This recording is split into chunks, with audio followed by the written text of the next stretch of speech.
Good afternoon and warm welcome to the show ACD Hot right here on Active Citizens. My name is always Ifoma Oji. So this afternoon, 4 striking stories with one common thread: power, responsibility, and the everyday Nigerian caught in between. From teachers allegedly pressured into party politics to political privilege at 40,000 feet to a church brought down by bulldozers.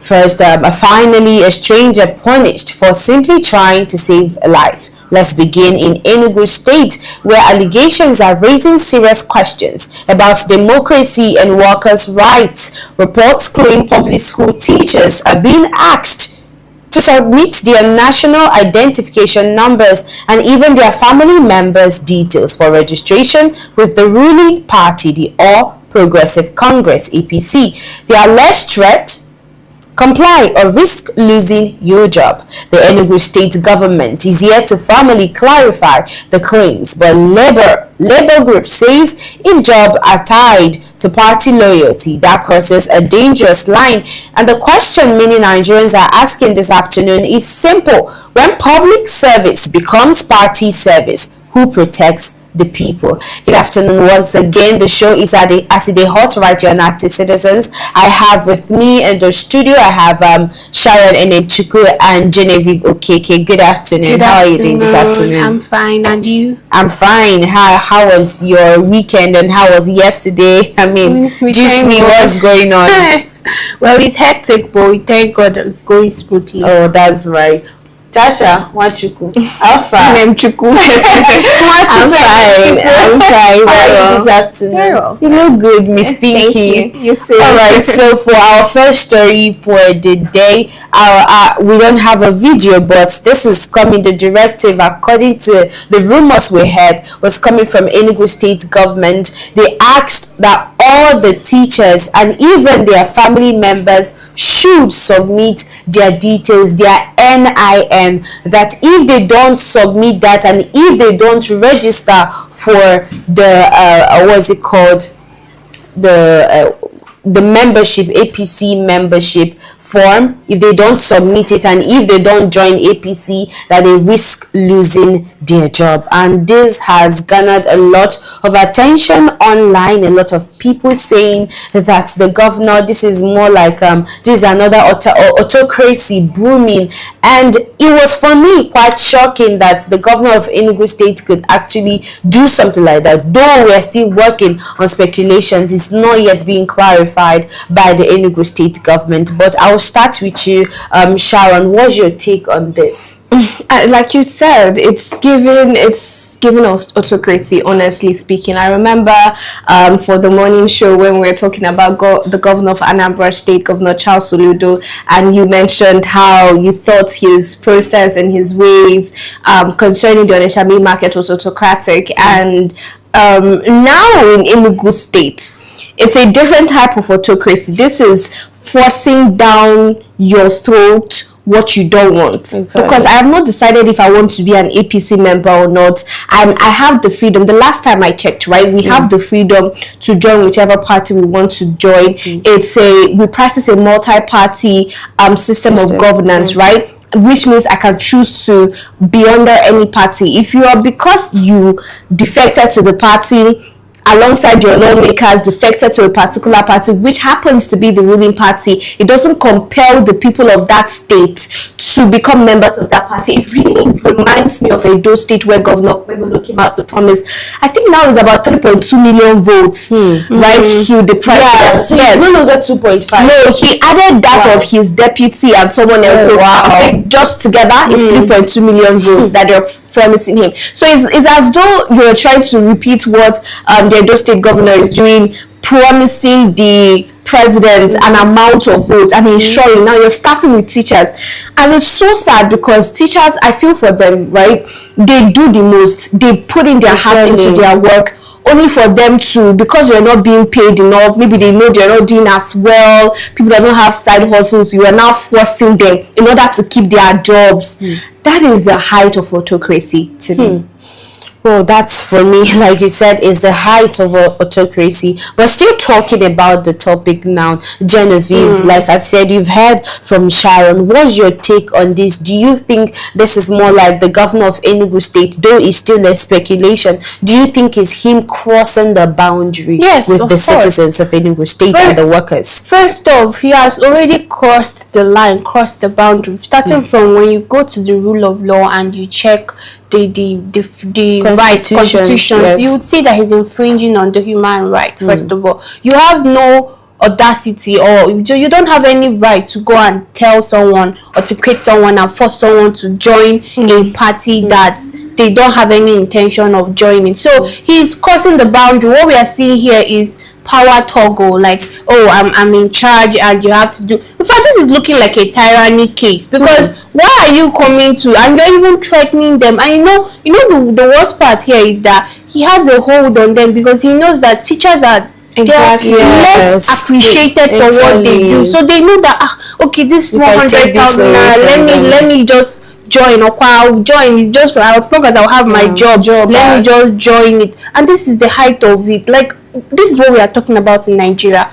We don't have democracy, we don't have good government, and this is what we are talking about. And we will never get there if we keep waking up every day and we are seeing this nonsense.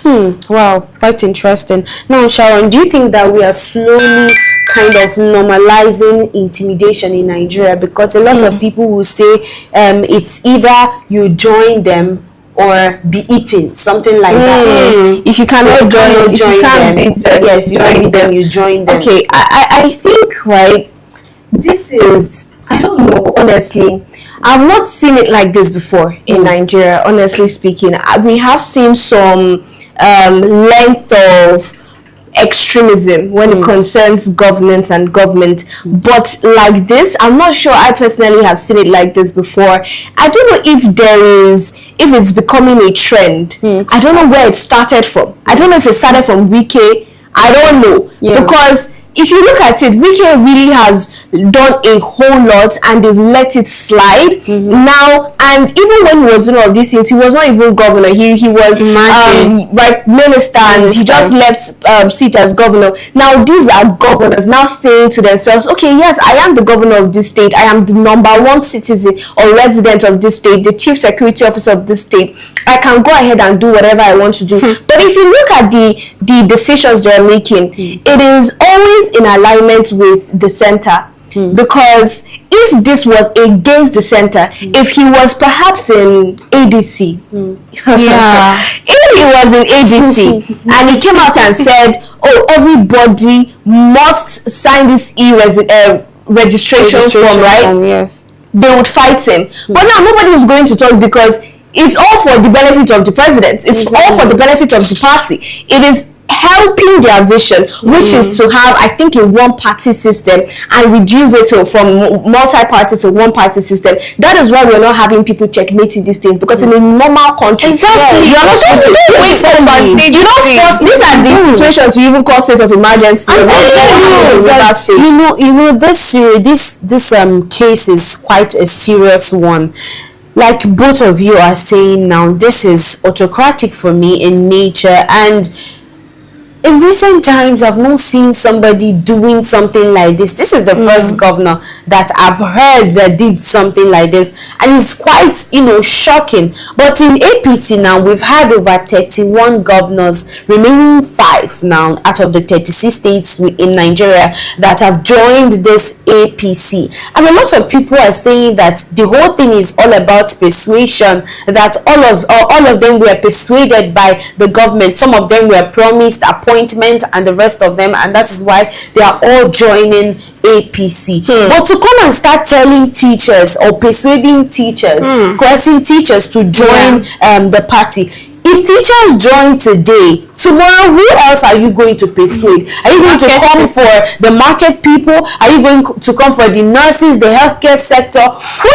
Why do they even start with teachers? I don't really. Why they start with teachers? Because teachers kind of, when it comes to education, grooming, and so many other things, I think teachers are at the heart of it all, because for every profession, they have to go under a teaching. You have to go under being learned. You have to go under schooling. So teachers are like the easiest and the most largest, because like in UNIZIC now, in the university, education is one of the biggest faculty. So teaching has a lot of people, even people that are not qualified teachers. It's an easy job to get in a way. So I think it's like, okay, they are the easiest target, and also it's the type of job that they pay, the job status, how to get the job. It's something that you can get easily in a way. So they would want to, and you know that if you leave, they can always get somebody to replace you. Exactly. So they're trying to use it to infringe on them, that if you don't sign this thing, you lose your job. And you know there are so many unemployed people in Nigeria. It's really quite sad. Now, still talking about this topic now, I saw the comment section and somebody said that the lady or the girl that exposed this to the world is in a hot soup. A lot of people are saying that the mother stands a chance of losing her job. And I just want to ask, if this whole allegation, this speculation is being proven, do you think there should be legal consequences for the governor of Enugu State? That's number one. And then number two, do you think that there is a way these workers can actually resist the government without risking their livelihoods or their jobs? In a normal country, in a working country, yes, I would answer yes, that there is a way that the people can stand their ground and say no. And like I said in the morning, the last hope of the common man is the judiciary. So that's where I'm going to. That's why I said in a working country. Big question mark. Because where did they start from? Is it the judiciary that is already compromised? The executive has so infiltrated other arms of government so badly that they have forgotten what they were initially called to do. They've forgotten their job description. It is so bad now that the governor or anybody, let me just even start with the governor of a state, feels that he's the number one personality through and through in every sphere, that the number one residents in every situation, even if it's in the judiciary, they always want to find a way for the judiciary to compromise to their benefit. Nobody remembers the word independent anymore. The judiciary is supposed to be independent of everything. No infiltrations from the executive or individuals or organizations. Nothing. Is supposed to be neutral and transparent. So I just feel badly for them, because except they're going to do what Anambra State is doing. Except that, because it's almost the same thing that happened in Anambra State, where the governor came and insisted that everybody resumes market as usual, which I understand, right? It is to get people to build up the economy of Anambra State like it used to be. And people refused.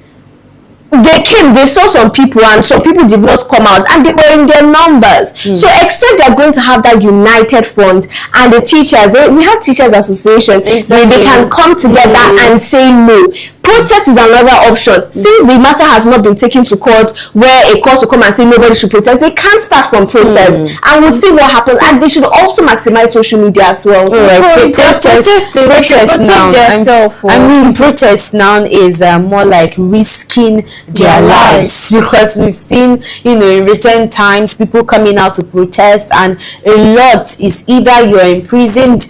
As of last week, I saw a group of people that were imprisoned in, that should be either Lagos State or Abuja, because they were singing a song. That should be Lagos State. Yes, they were imprisoned because they were singing some kind of aggressive songs, like aggressive song. The governor there said that is an insult to his personal. So that was how he whisked all of them, packed all of them, and put them in prison. So, but right now they are actually out. The matter is already in court now. So it's the kind of country that we live in, that even to express yourself freely is a very big problem. And everybody keep talking about democracy. Even the president of Nigeria talk about democracy, but we just ask him, are we still operating in a democratic nation? Maybe that's a question that maybe our comment sections or people in our comments can answer, or even the president can answer that. But nobody should be prohibited from protesting.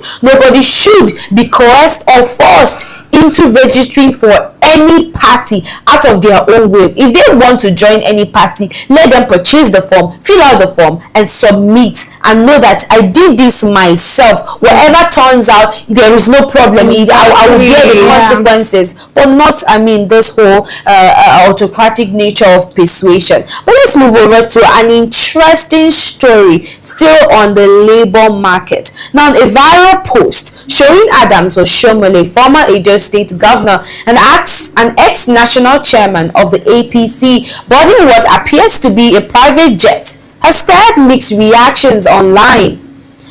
Nothing illegal here, at least not on the surface. He could have chartered it. It could be privately funded. But here's why Nigerians are upset. This is a country where salaries are delayed, food prices are rising, and many cannot afford a commercial flat. So when politicians appear surrounded by luxury, it feels disconnected. And the real question is not, can he fly the jet? It's, should leaders in tough times look this comfortable? Now, this particular video gathered a lot of reactions online. I mean, this man we're talking about, the former Edo State governor, was once in the labor market. He was once a servant of Nigeria, civil servant of Nigeria, once the president of NLC. And we know what is going on in Abuja. We know what is going on in Lagos. A lot of protesters and other parts of the country, even Enugu State here that we're talking about, the leader and the teacher's salary that is going to be withdrawn if they don't submit form or join the registration. But let's talk about this whole thing going on here. It's as if, because a lot of people are saying that for somebody that was once the president of the union NLC, that how is it that he's able to comfortably showcase the video where he was enjoying himself in a private jet, while Nigerian workers, the laborers, are busy protesting for their right? That is he not supposed to be supporting them? Is he not supposed to be more like advocating for the laborers' right? But I'll start with you, Genevieve. What's your take on the video? Well, first off, I think I would say there was something you said and I wanted to say. Leaders are when it comes to bearing pain, I think the leaders have higher share of it because they are the leaders. Whatever is disturbing the people, like in a community, the king now, whatever is going on there, is the king that falls more on his shoulders because he is like the God that the people see. He is the one that they look up to solve a problem. So now that we are in Nigeria, like this country, most of the leaders they're supposed to, it's not like we are asking them to come and experience what we are experiencing because obviously they are on a benefit, so it's very, very hard for them to experience what we're experiencing. But for them to relate with us, I mean, they find it difficult to relate with us. And one thing about our politicians, the people in seats, they see politics as my own benefit for only me, because that's what this video is saying. I mean, if it's someone that has that is empathetic about the citizens and what they are going through, I don't think we are going to be seeing so much, enjoy. It's not like nobody should enjoy, but if we are together, I don't think we're supposed to be seeing all this, so much excitement when we are hearing almost every day. We get to hear at least, if there is 10 news, 8 of it to be bad news. So it's we are not in the time where people are supposed to come and be flaunting their wealth in front of someone. There's one statement I used to hear: if the dress you're going to wear to a church is going to make someone feel like they're sad, maybe you should rearrange it, reposition it. Nobody is saying you should not do what you want to do for yourself, but also put it in mind, how will someone else feel? Someone that doesn't have that, how will they feel when they see you on that thing? All right. Now coming to you, Sharon. We discussed yesterday about I said Adams Oshiomhole, that should be Minister Wike, the FCT minister, where he acquired a new Maybach after acquiring a Rolls Royce. And this time around, according to what you said, he wasn't hiding. He was proud to, you know, showcase it to the world. And remember that the workers in FCT protested as our last week about their salaries and their wages that are unpaid, and he went ahead to post this video. And we're seeing the same thing now happening again with Adams Oshomole, who was once the NLC president, coming out to showcase, I don't know whether it's his private jet, I don't know whether he chartered it, but imagine seeing this in the what's it called, on social media. Now, do you think that a leader can truly connect with the struggling citizens, especially the laborers, while living extravagantly? Not really.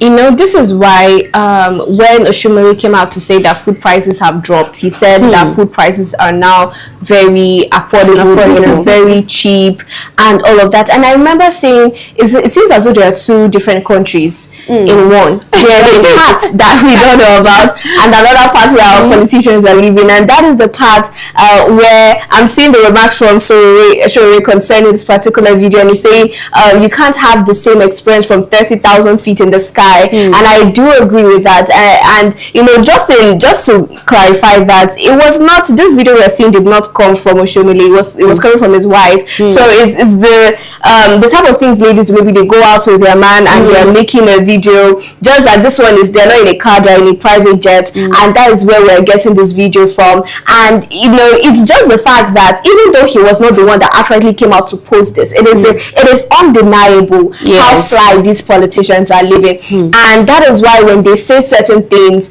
you can't really blame them, because they're living in a different world. I heard the other day, when we were talking yesterday we were talking about electricity tariffs, and why the government increased electricity tariffs because it was too cheap and we were abusing it. We didn't understand consumption management. That's what they came out to say.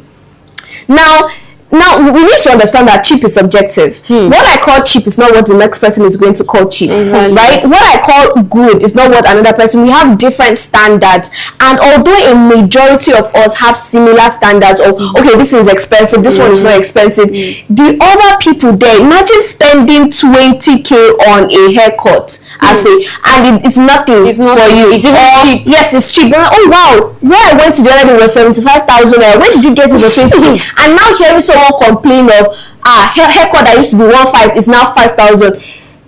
Exactly. It's going to sound weird. It doesn't make sense. So I think that because of how extravagant they can't relate with us. They can never. Quite true. I love how you were able to analyze the entire thing. Yes, I said it in one of our shows when we discussed about this electricity tariff. I said that those people have gotten too comfortable that they can't even relate with Nigerians. They can't even relate with people that sell things in Obete main market. Let me use that. At least all these villages, they can't relate, and they can't feel the realities people face every single day.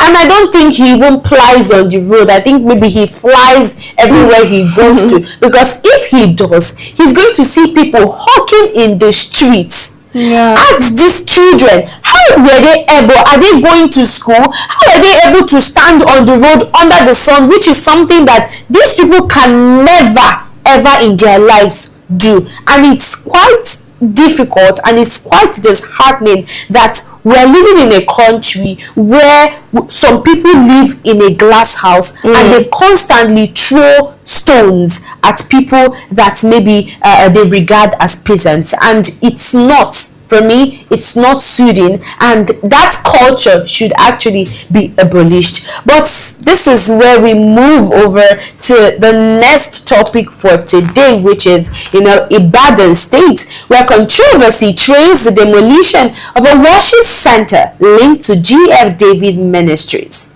Now, supporters say the Oyo State government, led by Seyi Makinde, targeted a church, but government sources suggest it may be part of the ongoing urban planning and road expansion enforcement. So what's the truth? We're yet to find out. In many states, structures, markets, homes, shops, even mosques and churches have been demolished for violating planning laws. But here's the sensitive part. A church isn't just a building. It's faith, community, and emotional attachment So even when demolition is lawful, poor communication makes it look cruel. And when bulldozers arrive before dialogue, government loses public trust, because legality without empathy still feels like oppression. Let's take a look at the video, and when we're back, we'll have a full conversation on the topic. I can't stop recording.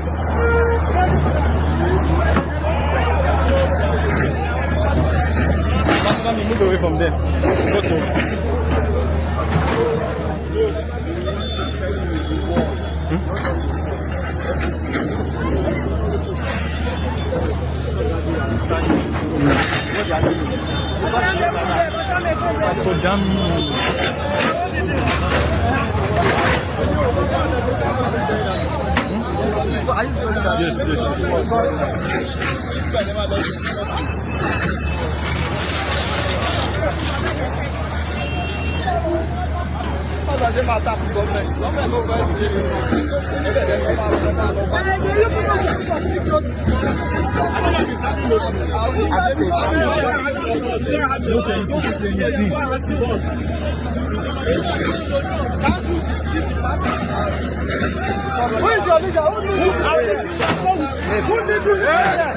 I don't like it. Please, please.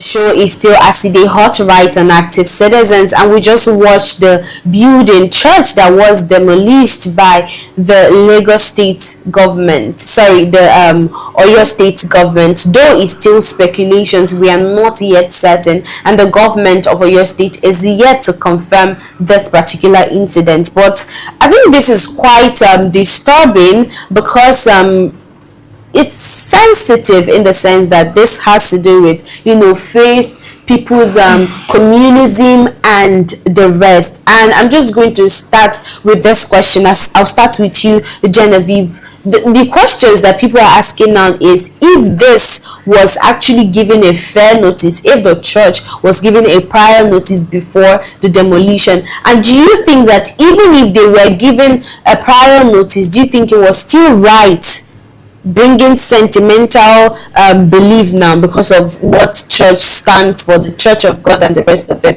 Do you think it was still fair for the governor to pull down the building? It is going to be fair if the governor, they were giving not appreciation, they were giving a compensation, maybe fee, something like that, maybe for them to move over to another place, to get another place, or they provided another place for them to continue their worship. But it's unfair if they just came and demolished it like that, not forgetting that, when they do this demolition, I tend to ask these same people, if they would legally acquire that land, they pay tax, they get their C of O or C of O, they get that, they get all those things, all those necessary documents, they acquire it, they pay the landed agencies, they do all this, and all of a sudden they are going to get demolished for what? And prior to knowing the government, we know that it's really hard for them to give you quick notice on time. No, their quick notice is tomorrow, today in the evening, tomorrow in the morning, they have come to demolition. Sometimes at night, exactly. So, and it's quite scary and suspicious, because why would you be coming to demolish people's property on rural times? No, this is very sad. I feel like before the government takes up act of yes, maybe they have a good plan for it. I've said it before, if you have a good intention but the way you're delivering that intentions is not nice, the person that you're giving it to will not take it as a good intention. I think what you're trying to say now is, before you do something, take 2 steps Exactly. backward, rethink and see if this was actually done to you, how would you feel? take it, or how would you feel? But still coming to you on the topic, Sharon, I want you to tell your take on the story now. And do you think that demolition is becoming forceful and insensitive in Nigeria? Honestly, the fact that this is still unverified, we've not really heard from the Oyo State government as to what exactly, why this church was targeted. I don't know if other properties in that area as well was demolished. I don't know what happened, and as per notice, I don't know if notice was given before time. I don't know if the building, because it's not the first time. I've also seen in Lagos where a building was demolished, right? I've seen a church building, a whole church building, which was actually the church we used to attend while growing up, was demolished. And you know, this was because where the church was situated, the Lagos State government wanted to construct a road. It was too close. I don't know how to explain it, but it was just going to be impossible to do what the government wanted to do on that road, and they took it down. Now, I don't know what exactly is the story behind this, what the plan of the state government is, because also from Lagos State government, during the Makoko demolitions that people were complaining about, he came out to say that some of these buildings were on top of the power lines, and which is risky. It could get people killed, right? And this was the reason why they had to demolish it and ask people to leave. And he said in his defense, he'd been sending notice out, but I don't know the time span of that notice. So that is why I can't really give the type of statement I would love to, because I don't have the full information as to what exactly happened. But if the question about whether it has become insensitive, to a large extent, you can say that. Okay, now coming to you, Genevieve, we've seen last year, I'm just going to make it more relatable, apart from all the years we've seen demolitions, but in Abuja FCT, we've seen Minister Wike revoking people's properties, and we've heard a lot of rumors and allegations against him, saying that he took this land and he gave it to some other persons. He sold it to some of the other persons. Some he gave to his sons. Like he transferred the ownership to his sons. And I'm just going to ask, this attitude or this tradition of when you get to power, you unleash maybe the pain you felt years that you're yet to accomplish a lot of things in your life. Let's talk about that. How do you think that these public office holders are supposed to be conducting themselves when they get to office? Do you think that when they get there, unleash your pain, take the opportunity, make sure that you loot everything till your tenure ends? Or do you think that they should have empathy and do what they are supposed to do? First off, I think that there is nobody that will enter into power and not, want to take something. There's nobody, even me that is sitting here, I can't say, oh, I'm not going to come. I can't say I'm very, very perfect. I won't vouch for myself. But what I'm going to vouch for is my discipline, how I think. Do I consideration, understanding? I think that is what the politicians lack, the greediness, because it takes a man with wisdom to navigate how he's going to handle something. So most times these people they don't know how they navigate things. I would not want to mention names, but there are prominent leaders that we know that have had a good track record. Let me tell you,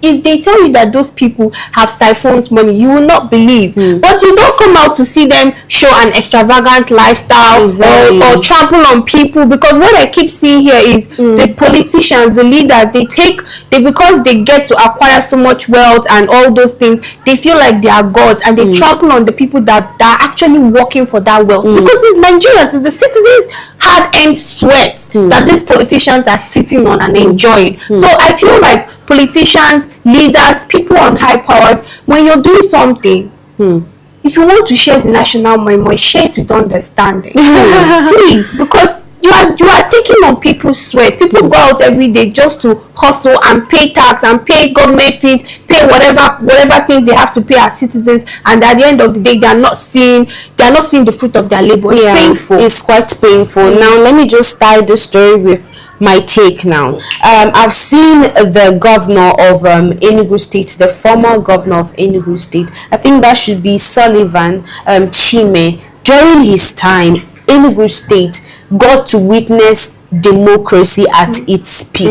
A lot of people had the liberty to, do a lot of things. A lot of people were employed, roads were built, maintenance of the already existing structures was, in place. And when he finished his tenure, a lot of people said, that he looted.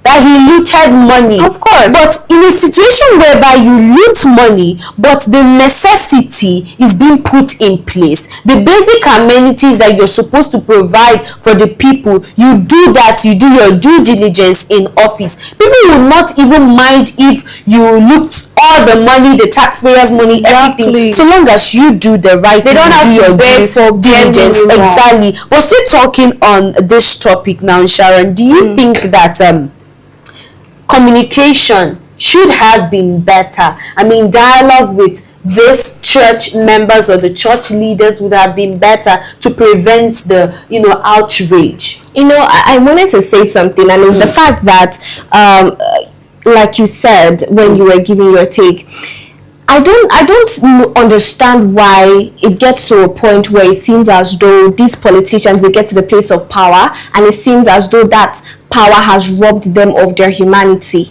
So they are now a politician first instead of being humans first. And I understand that we need to put things in place. We're working towards urban development. We're asking for infrastructure. Let's be honest. We're asking for infrastructure. We want to see these things happen. But it's like the child that you tell, I need you to come very early every morning at so time by 6 a.m. and the child, because of that, starts disturbing you by 4 a.m.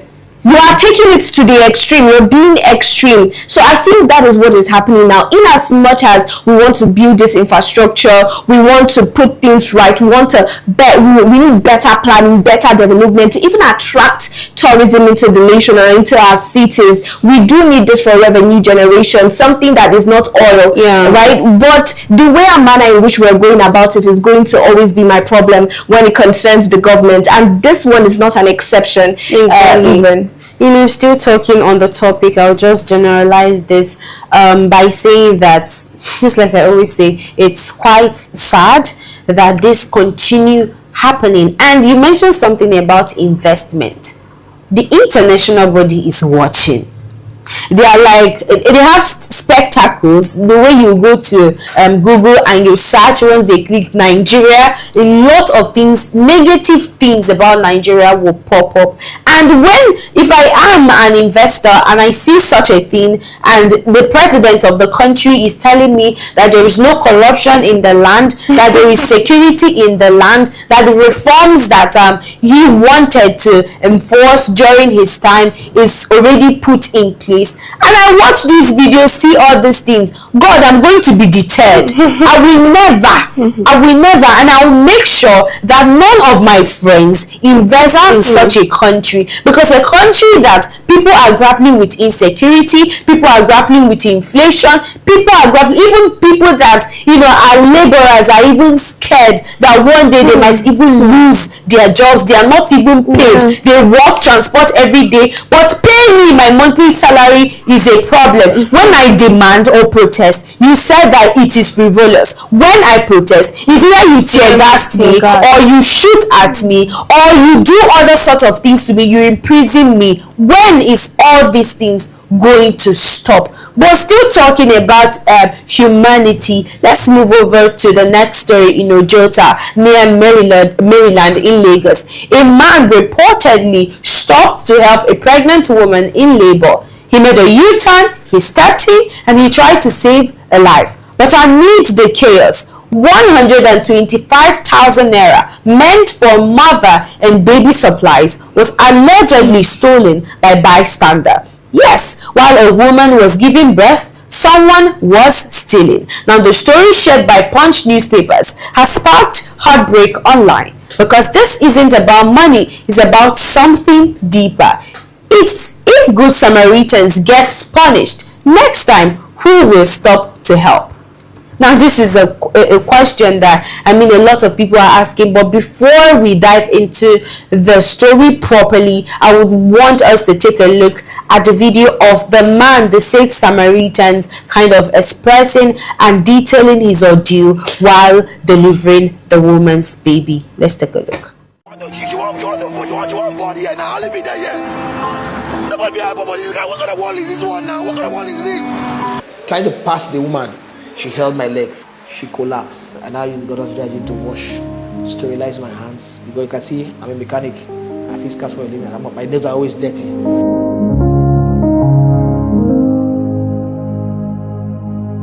It was on the 13th of December.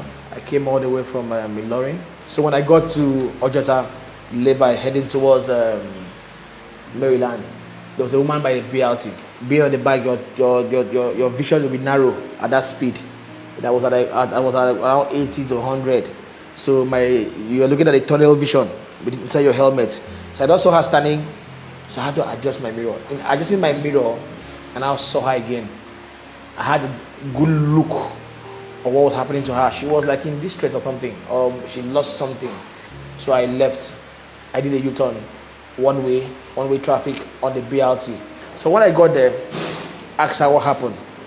She was, the only thing I could hear that made sense to me was Ikorodu General Hospital. I was curious, so I now asked the guys around, what's the woman's story? He said she had been like this for 3 hours. I said, okay, have you guys called for her? They said they don't know what they are calling for her for. She's a mad woman. I said, mad woman, she's well dressed. Even though she has some luggages and all that, she's well dressed. Why would you complain she's mad? I just said, okay, let us look for help. Ikeru just about, okay, let me call Uber. So when I turned back, she lifted her clothes up. That was when I saw her stomach. I said, this one is pregnant too. So the pain comes, the pain goes, the pain comes, the pain goes.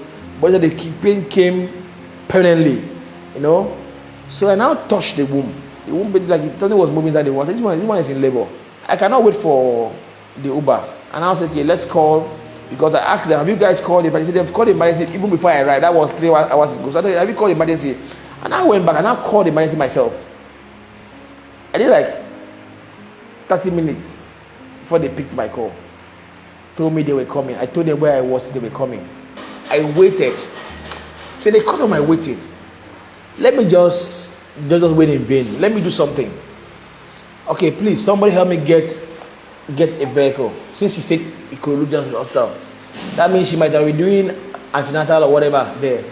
So some boys around said, okay, they will help me get a vehicle. They went across, came back, told me that the vehicle was on the loading pit. Before he leave the loading pit, I must pay full passenger load so that they know that they are going to carry me and the person to the corridor. I said, no problem. How much is it? The guy said 25K. I gave them the money. Those guys who left my money. Did not come back. At this point in time, the woman removed her clothes herself, stark naked. I was ashamed, so I tried to put on I carried her panties to wear. She was like in pain and all that. I gave somebody some money again to get me small, to get me drinks, because I was at that point in time I need to take some little alcohol. I was like being very, very tense at that point in time. And I asked her, Madam, calm down. Wear your clothes. She never had me. She was in pain. Disturbing video. Now, because of time constraint, we'll just get our takes on the story. Now I'll come to you, Sharon. What kind of society are we living in, and what kind of society steals from someone saving a pregnant woman? A society that has lost its conscience, a society that is now devoid of human emotions, your core human emotion, which is to look after your neighbor. I remember back in the I'm not, I wasn't born then, but I remember how when, they say it's a village that raises a child, or if the child is raised by a community, we've lost that sense of community. I don't know where we lost it. I don't know when we lost it, but this particular video is a testament to the fact that we have lost that as a society. And you know that the funny thing is that in that same video, the people that did this will still come and complain that Tinubu's government is trash. The government is not doing that for us. But the same people, just switch them up, put them in that power, they will do worse than the present administration. Now, when you come out as a Nigerian and you are clamoring for good governance and you are not a good citizen, you see why God cannot answer your prayer. You see why we are not having good government, because we are our own problem. And Mr.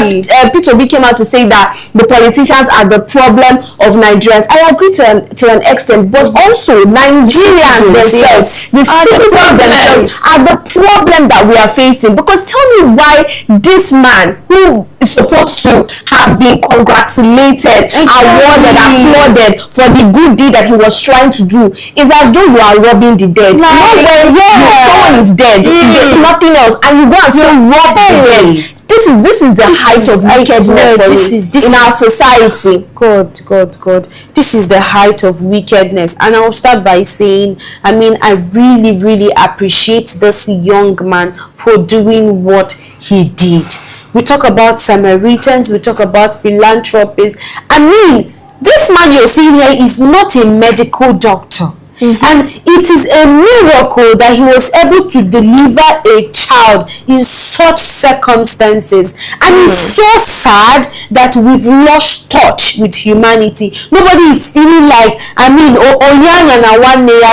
not leave my brother or my sisters behind. People, when they see that a lot of people are going through pain, agony, the first thing we do, we take our phones and we make videos and we post on social media to gain what exactly? Have you lost the touch of humanity? Have you lost sensitivity? Have you lost empathy? How is it that we've come to this point in our society, in this present society, that we can't even decipher when to help, when to assist people in need? And the only thing we do in such situation is to steal from people that is trying to save lives. It's quite sad. Now, coming to you, Genevieve, do you think that it's kind of the hardship that we're facing in Nigeria that has actually contributed to we losing a kind of losing touch of humanity or empathy? First off, I want to say, wherever this man is, and if he's watching,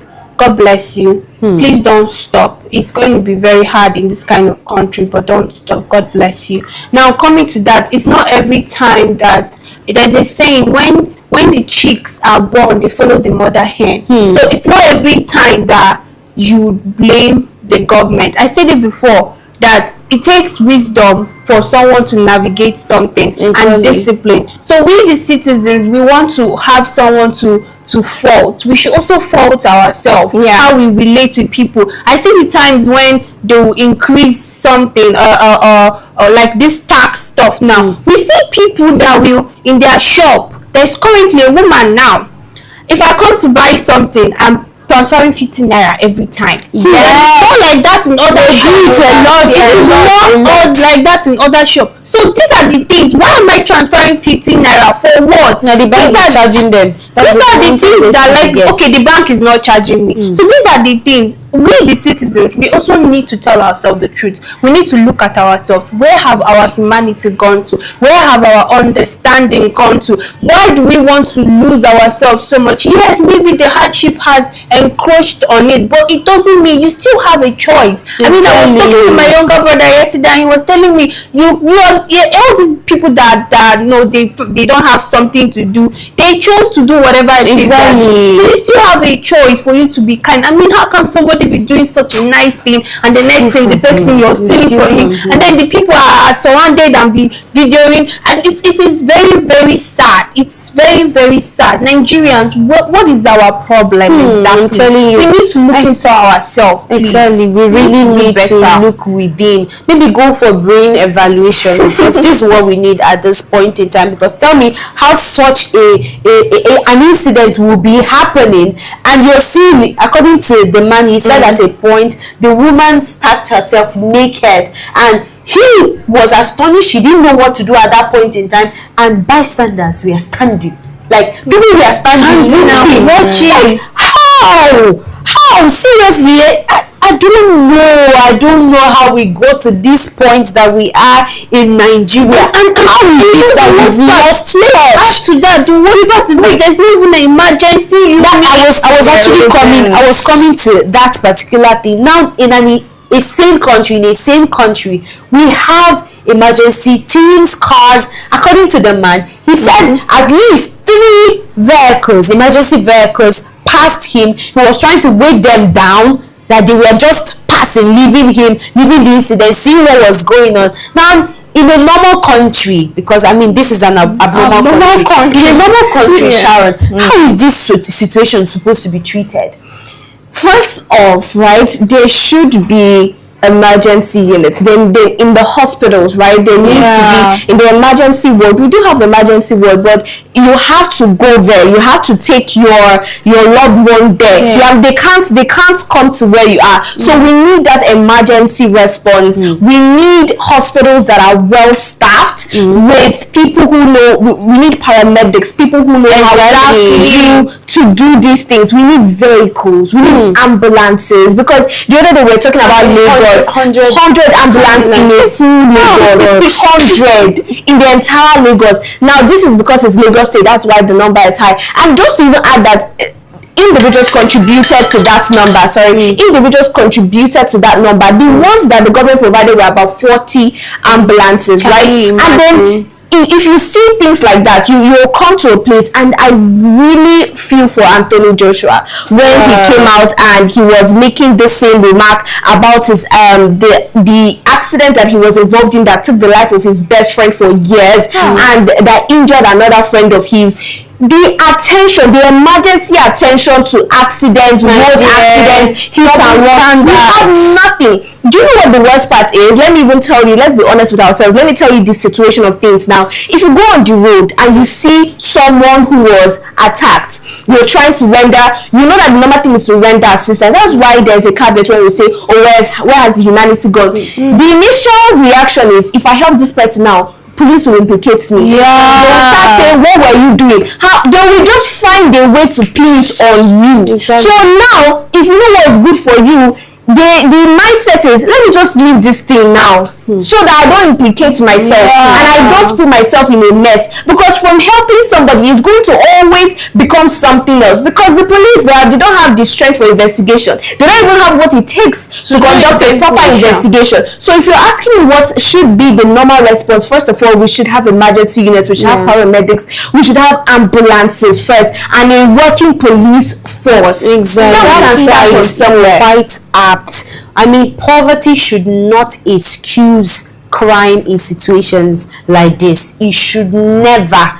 I mean, I keep talking about how we've lost touch of humanity. This is a case, and we saw the story we had yesterday about the unfortunate death of Ifunanya, who is more like a rising star in the entertainment industry, and how her case was treated. This is a case or an incident that is supposed to be avoided by all means. How is it that in a country, the whole giant of Africa, we don't have anti-venom in hospitals? She visited 2 hospitals. Can you imagine? 2 hospitals. By herself. She wasn't rushed to the hospital. Nobody called an ambulance to come and pick her. Nothing of that sort. She took herself. She hurt herself. She was if she was taken properly care of, she would have still been exactly alive. Now getting to the hospital, they had to remove the first aid treatment she gave, administered to herself, and the entire venom spread through her entire body, and that was what led to her death. Imagine if we have quality health workers. Imagine if we had anti-venom in hospitals. This would have been avoided. This incident now that we just discussed about a woman that was delivered, a bystander gave birth for her children. This is a case where we would have involved ambulance here. We're supposed to be having at every checkpoint at least one ambulance that will be situated there, monitoring situation, knowing when people need attention and going to meet them at their time of need. This is something that we need in hospitals. But it's quite unfortunate they call us the now disgraced country. And when we talk about being a zoo country, this is the same thing that we talk about. We keep on complaining about our leaders and how parents they've gone. We keep on complaining about our leaders, about how they spend extravagantly. But if we're being given the slightest opportunity, we will do worse than those leaders. And this is not supposed to be in a sane country. It's not supposed to be in a civilized country. It's not supposed to be in a democratic nation. It is not supposed to be in a country that, everybody still have the right to choose what is right and wrong. I shouldn't come here and be teaching you empathy. We shouldn't be coming to teach you how to address situations when people need help, how to come for people's help. I shouldn't teach you. This is something that you should know with your conscience. By the end of the day, we can only talk. It's left for you to choose what is right and wrong for you. But these stories has like I said, garnered a lot of reactions, but I'm just going to add or end the show with this. I will start by appreciating Genevieve Okeke for your immense analysis to these stories, and thank you so much, Sharon and Chuku, for throwing your voice or lending your voice to the cause of this conversation and maybe making Nigeria a better place. If you are watching for the first time, thank you for tuning in. The show is Acide Hot right here on Active Citizens, when we discuss trending issues in Nigeria and maybe beyond Nigeria. It's time for you to maybe like, comment and share, subscribe, do all those good things. We really appreciate, and we would love you to join us every single time that we air on this channel or this particular page. Now this is where we're going to call it a wrap on Acide Hot, and I'm just going to say this. We treated 4 stories. Now this particular 4 stories kind of mirrors power, pressuring workers, privilege, disconnecting leaders, policy clashing with faith, and everyday kindness under attack. Different headlines, same questions. What kind of society are we becoming? Because governance isn't just about laws. It is about trust. It is about humanity. My name is Ifoma Oji. Until we see you in the evening for Active Citizens Parliament, do have a lovely and empathetic afternoon.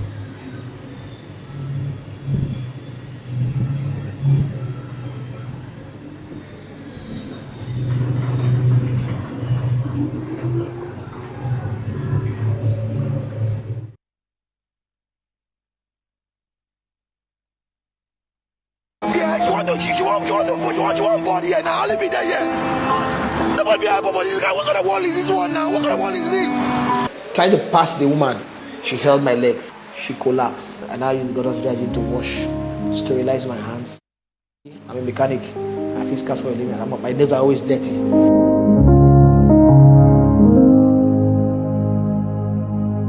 It was on the 13th of December. I came all the way from Ilorin. So when I got to Ojota, Labour, heading towards Maryland, there was a woman by the BRT. Being on the bike, your vision will be narrow at that speed. I was at around 80 to 100. So you're looking at a tunnel vision. inside your helmet. So I just saw her standing, so I had to adjust my mirror. In adjusting my mirror, and I saw her again. I had a good look of what was happening to her. She was like in distress or something, or she lost something. So I left. I did a U-turn, one way traffic on the BRT. So when I got there, asked her what happened. She was, the only thing I could hear that made sense to me was Ikorodu General Hospital. I was curious, so I now asked the guys around, what's the woman's story? He said she had been like this for 3 hours. I said, okay, have you guys called for her? They said they don't know what they are calling for her for. She's the mad woman. I said, mad woman, she's well dressed. Even though she has some luggages and all that, she's well dressed. How would you complain she's mad? I just said, okay, let us look for help.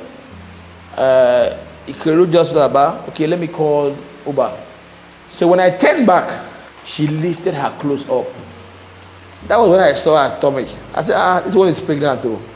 So the pain comes, the pain goes, the pain comes, the pain goes. But the pain came permanently, you know. So I now touched the womb. The womb, like something was moving inside the womb. I said, this one is in labor. I cannot wait for the Uber. And I was like, okay, let's call. Because I asked them, have you guys called the emergency? They've called the emergency even before I arrived. That was 3 hours ago. So I said, have you called the emergency? And I went back and I called the emergency myself. I did like 30 minutes before they picked my call. Told me they were coming. I told them where I was, they were coming. I waited. So in the course of my waiting, let me just wait in vain. Let me do something.